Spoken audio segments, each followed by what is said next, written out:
La siguiente transmisión es apta para toda la familia. Contiene closed caption y es financiada con recursos del Fondo Único de TIC.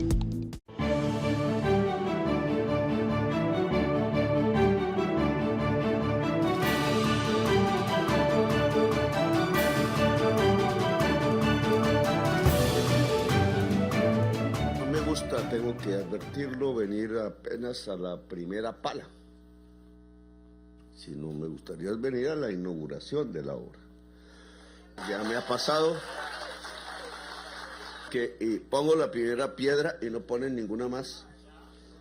Y entonces aquí no va a pasar porque me pasó en Buenaventura, no muy lejos de aquí, por el mar, y en Buenaventura, en el teatro no, en el estadio, no pasó de la primera piedra, Klinger se llama.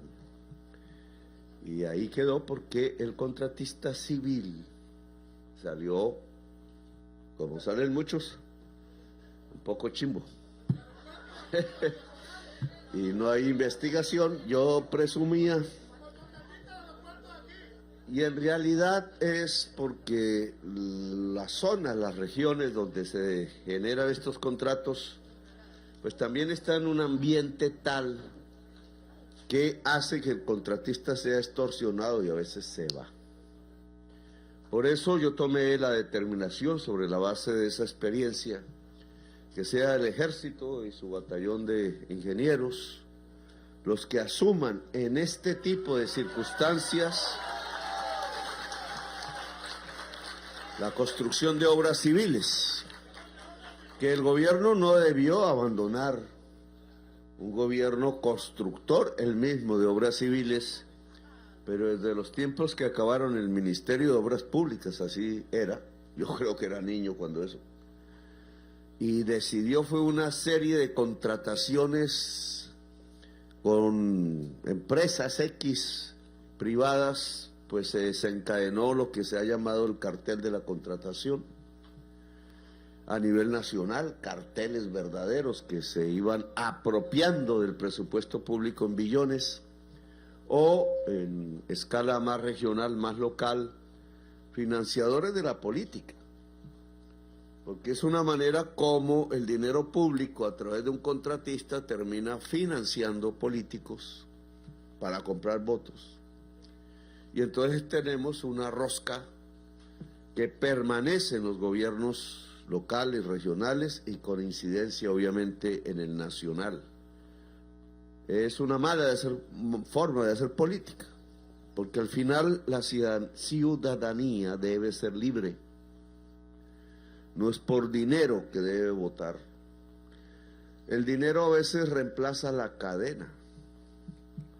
Y entonces se lleva a una persona a votar porque no sabe ni siquiera quién es, que a veces termina siendo su propio verdugo, solo porque ofrecen un primer dinero muy pequeñito en el día de votación, y al final no hay obras, no hay agua, no hay salida, hay un empobrecimiento del territorio, y en vez de empezar a escalar la salida de la transformación del territorio, caemos en una especie de abismo que se va llenando de sangre y de violencia, porque la juventud busca qué hacer y no siempre encuentra ese qué hacer de manera digna, no encuentra el colegio, no encuentra la universidad, no encuentra la salida para su propio vivir, ni siquiera el amor a veces se encuentra, y terminamos en lo que en muchas regiones está Colombia, matándonos entre nosotros mismos.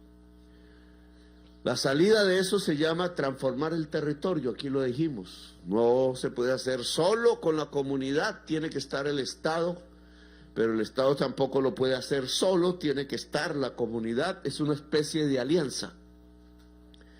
Y aquí el Estado, en el caso del autódromo, la pista aérea, aeródromo, es una alianza entre el ejército y el pueblo. Tiene un significado, no es cualquier alianza. El significado es que podemos progresar a partir de la base misma de la nación. Y la base misma de la nación no es más sino el pueblo raso. que es soberano, dice el himno, dice la Constitución, decide o debe decidir, y las armas de la nación que están en manos mayoritariamente de su juventud, que además sale también de estas regiones. Si uno hiciera una encuesta de dónde viene cada soldado, pues sale de las zonas pobres del país, no sale exactamente de donde vive la oligarquía colombiana. Y eso permite una alianza más real, porque cada soldado que esté subiendo un bulto de cemento, un ladrillo, una vara de acero, etcétera, pues sabe que está mejorando las condiciones de su región propia o de una región muy parecida a donde nació. Y eso es fundamental porque se va convirtiendo en un ejército del pueblo. Y ojalá que siga así, porque es una manera de ir construyendo la paz. La nación es una unidad entre pueblo y armas, y el pueblo manda. Manda al presidente incluso.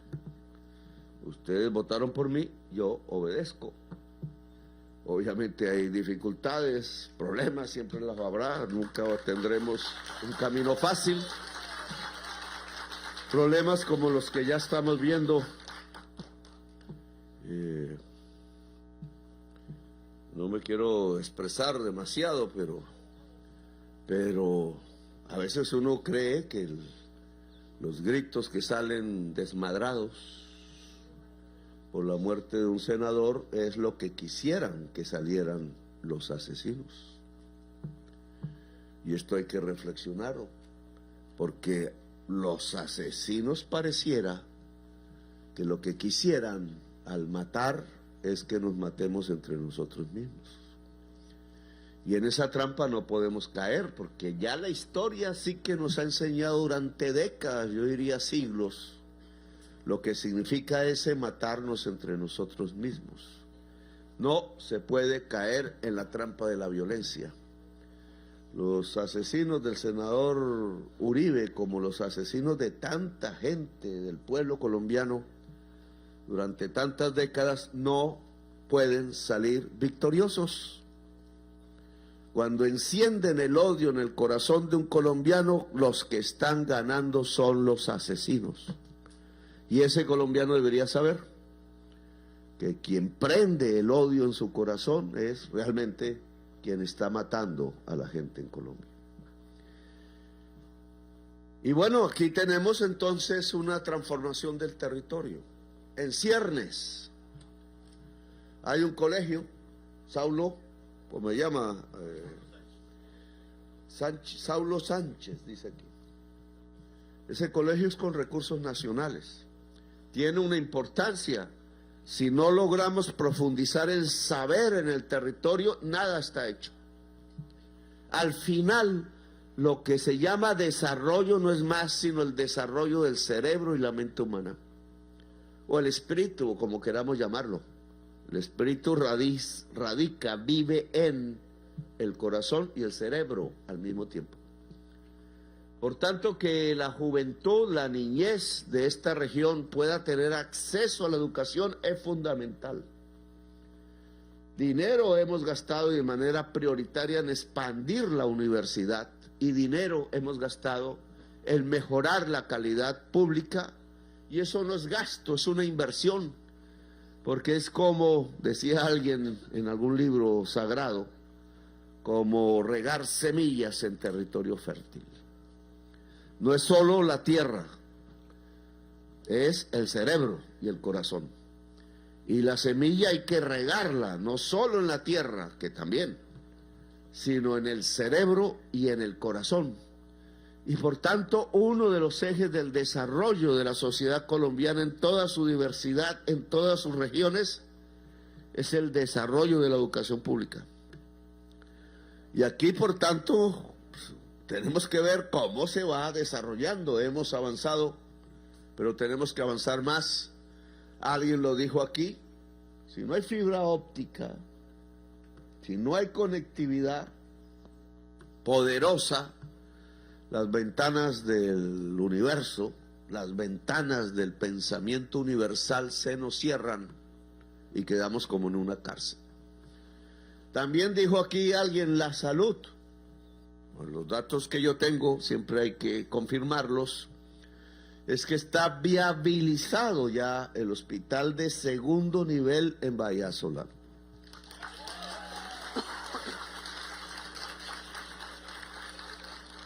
Segundo nivel, uno dice, bueno, todavía no es el tercero, pero es que es el único en todo el litoral pacífico, me dicen, del Chocó. Y por tanto, tener un hospital aquí de segundo nivel, no solo de primero, pues ya es un incremento de los servicios de salud a la población misma. Aquí decían, tienen que irse en avioneta, en ambulancia aérea. Sí, porque la ley 100, lo que estamos tratando de reformar y el Congreso y las élites económicas no han querido, produjo esto. Esto es lo que debería ver cualquier ciudadano de Chapinero, cualquier periodista de verdad. Venir aquí, ¿por qué se acabaron los servicios de salud? Porque la afiliación en EPS que no tienen aquí las clínicas del dueño de la EPS, entonces usa el dinero público, no el de él, para llevar en un servicio carísimo, en avioneta, etcétera, con acompañante y a un lugar lejano, el paciente.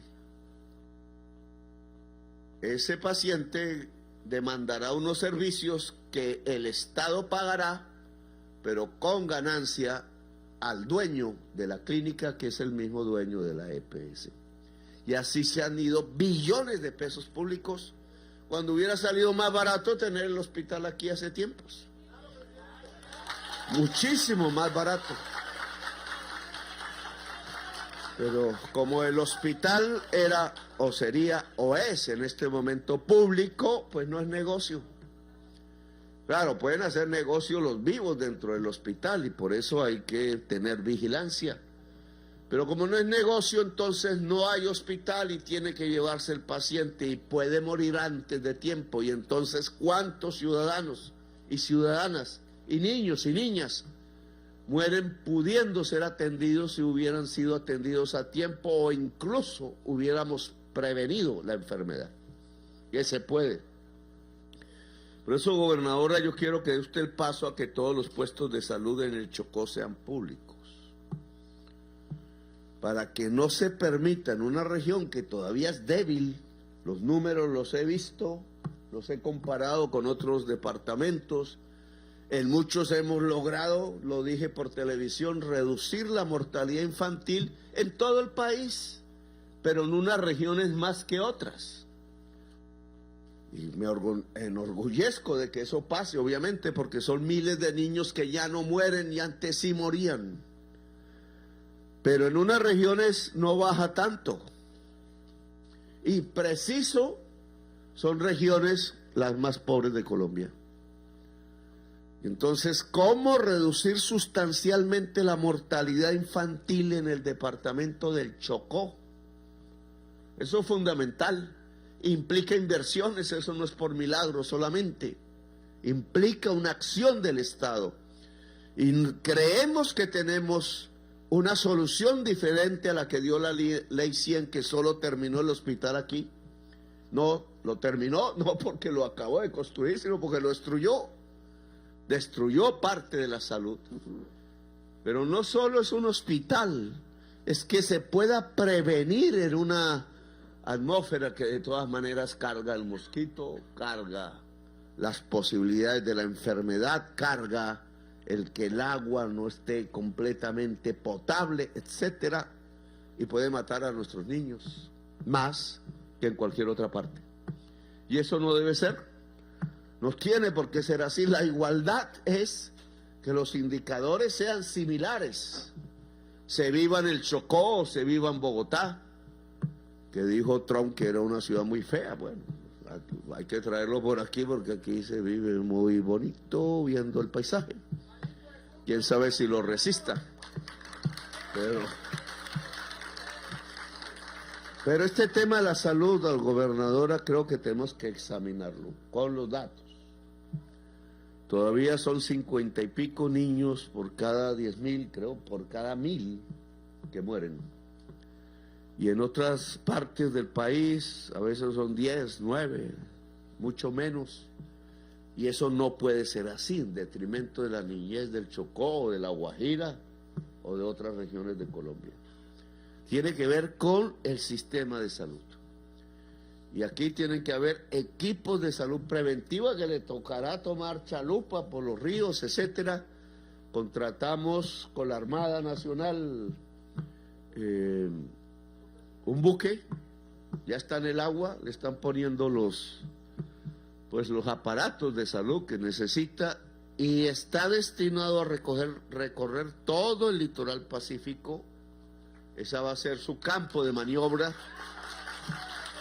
de tal manera que venga y vaya con personal médico capaz, obviamente profesionalmente, y que complemente lo que será aquí el hospital de segundo nivel, pero en muchos caseríos y municipios que dan hacia el mar será una solución porque ni siquiera han tenido servicio de salud. Entonces ya tenemos un hospital que tendrá que empezar a construirse, está viabilizado. ¿Qué significa viabilizar? Que se aceptaron sus planos y que está el dinero. Y es un hospital público. Y tenemos el buque que yo mismo hice el acto para que saliera, tiene un acto muy bonito que hacen los de la Armada, para que saliera al mar ya terminado como buque y que ahora está condicionándose como hospital para que recorra desde el mes de enero, es la idea, todo el litoral pacífico. Y aquí finalmente tenemos la pista aérea que empieza a ampliarse. Invíteme siempre a la inauguración, no a la primera palada general.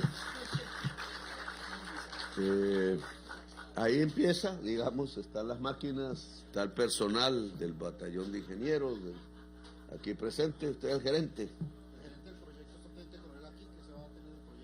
Bueno, y pues la idea está ligada al turismo, la economía, porque sin economía pues no vive el ser humano.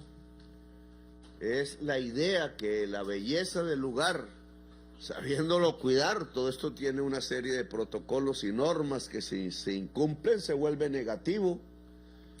La idea es que aquí llegue mucho más turistas a disfrutar de la belleza.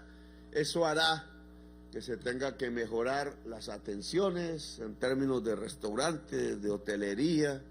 Habrá que atraer gente que tiene más experiencia, aquí de pronto hay, de tal manera que una serie de servicios que se generan en el turismo, legales, porque el turismo también tiene sus cosas perversas y hay que saber cuidar a la comunidad, nos pueda generar una fuente de riqueza para la población.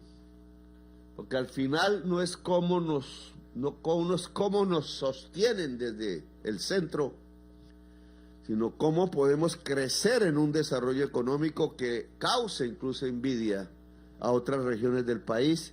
Y uno de los elementos que nos puede traer limpiamente riqueza es desarrollar el turismo, como varias partes del Chocó lo puede hacer. Por eso es la ampliación de la pista, no solamente más carga y cosas que se traen o se llevan, sino gente que venga a conocer, necesidades que haya que cumplir de la gente de aquí hacia afuera, pero turismo. Y adecuarnos al turismo significa conocer, significa aprender, la juventud, en ciertas maneras, la que le interese, porque esa es una selección libre, pero que nos permite que Solano vaya superando los niveles de carencia que muchos pobladores y pobladoras tienen. El turismo reparte el dinero, no se lo apropia un empresario X, no nombremos. No es lo mismo que el petróleo, que una sola empresa multinacional saca, lleva y ni mira a la gente aquí. o el gas o cosas por el estilo, sino que el turismo tiene una virtud y es que la misma comunidad organizada puede ir recibiendo los recursos que el turismo trae, y eso va a mejorar la vida de la familia misma de la zona, no cualquier particular por allí que muy vivamente se quede con el dinero. Es una forma de democratizar la economía. Indudablemente, porque el turismo tiene su parte negativa. Y todos sabemos lo que significa traer gente que no sabe de esta región, que puede ser respetuosa, pero también hay gente que no es respetuosa y tenemos que regularlo, indudablemente.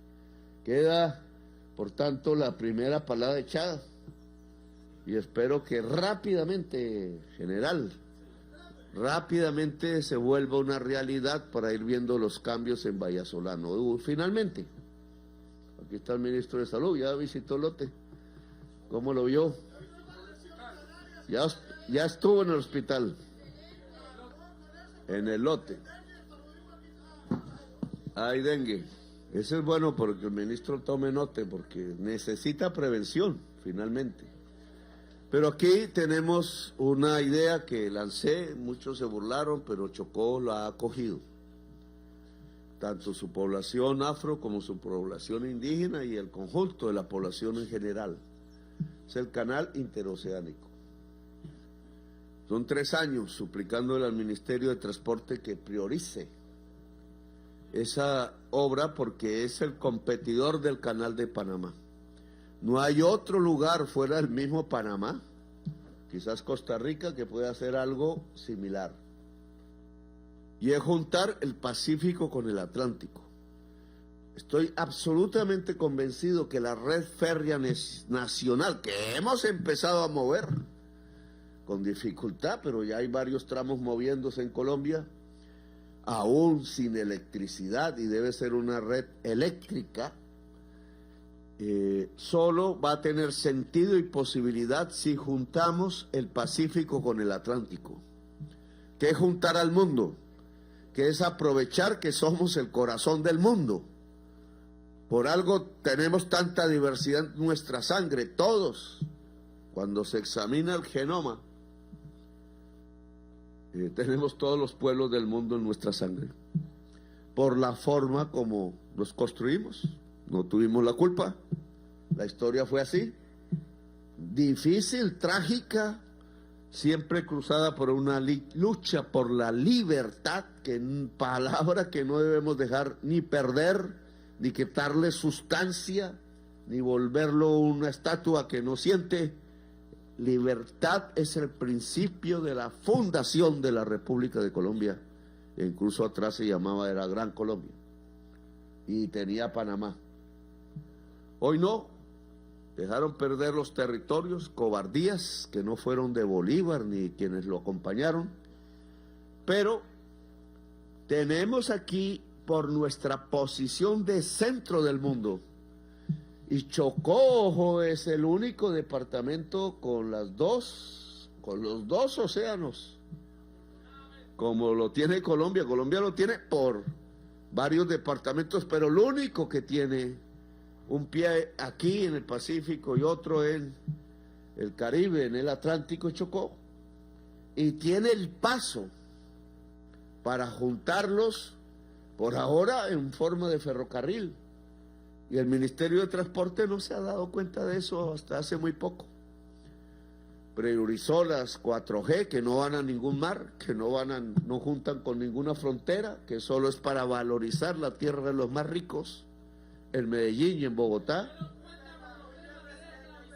Y se les olvidó el Chocó, porque siempre se les ha olvidado, porque su mente de herederos del esclavismo, del lado de los... Exactamente, entonces nunca vio la riqueza. Ahora, ojo, de hacer ese proyecto puede ser, sí, usando el territorio del Chocó, pero su fruto va a Bogotá, como tantos, como los puertos, como el puerto de Buenaventura. Y aquí hay que tener presente que los frutos que dé esa obra en términos de peajes y otros beneficien fundamentalmente en primer lugar al Chocó, a su educación y a su salud, y se extienda por el litoral pacífico y haga del litoral pacífico no lo que ha sido hasta ahora la puerta de atrás de Colombia, sino que sea la puerta de adelante de Colombia, mirando a China, mirando al Japón, mirando a Australia un poco más al sur, mirando la costa oeste de los Estados Unidos, California y Alaska y Canadá. Esa es la posición del Chocó. Chocó puede llegar a Europa por mar y el Chocó puede llegar al Asia por mar. Y eso debe ser para la población, no para las mafias. Y eso significa una enorme riqueza si la sabemos usar en función de las comunidades. Es riqueza la posición del Chocó, porque se convierte el Chocó en el corazón del mundo, desde el país de la belleza y para todo el planeta Tierra. Así que, ministra, por favor, no escatime esfuerzo en que el proyecto interoceánico, con consulta en la población del Chocó o en la región, pueda volverse una realidad con un proyecto que ingenieramente quede hecho y con vigencia futura, de tal manera que en los próximos años se construya el ferrocarril elevado interoceánico del Chocó. Gracias, muy amables, por haberme escuchado.